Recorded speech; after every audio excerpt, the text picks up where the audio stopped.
तस्मै श्रीगुरवे नमः। શ્રી સંસ્કાર સ્કૂલ વઢવાણ ઓનલાઈન એજ્યુકેશનમાં સૌનું સ્વાગત છે। આજે આપણે ધોરણ 4ના હિન્દી પાઠ્યપુસ્તકનો પાઠ ચોથો અપને બારે મેં ભણીશું।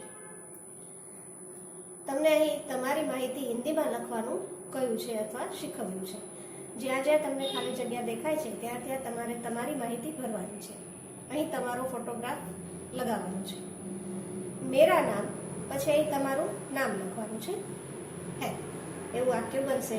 ધારો કે मेरा नाम आकाश है, मैं खाली जगह कक्षा में पढ़ता हूँ अथवा पढ़ती हूँ। जो तमे छोकरी हो तो पढ़ती हूँ लखशो और छोकरो हो तो पढ़ता हूँ लखशे। तो अहिया मैं चौथी कक्षा में पढ़ता हूँ। मैं वढवाण नामक गांव में रहता हूँ। मेरे पिता का नाम महेश भाई है।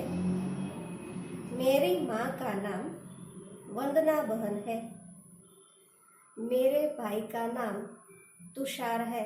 जे तमारा भाई बहन नाम होय ते लखी शको। मेरी बहन का नाम मीनाक्षी है।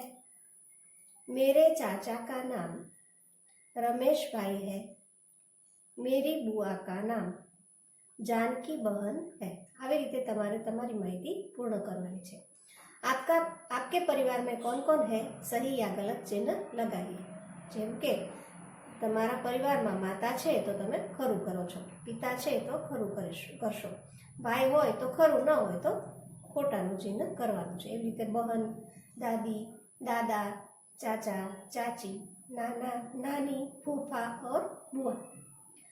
11મા પ્રશ્નમાં કહ્યું છે मेरे दोस्त अथवा तो मेरी सहेली का नाम खाली जगह है।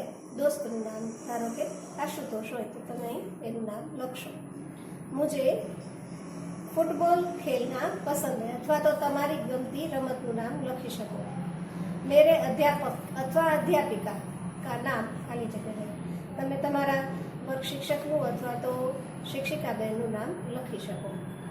मैं सुबह જેટલા વાગે તમે ઉઠતા હોય ધારો કે 6 બજે ઉઠતા હું કે ઉઠતી હું।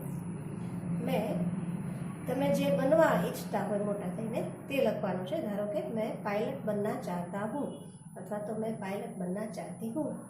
मुझे खाली जगह ज़्यादा पसंद है।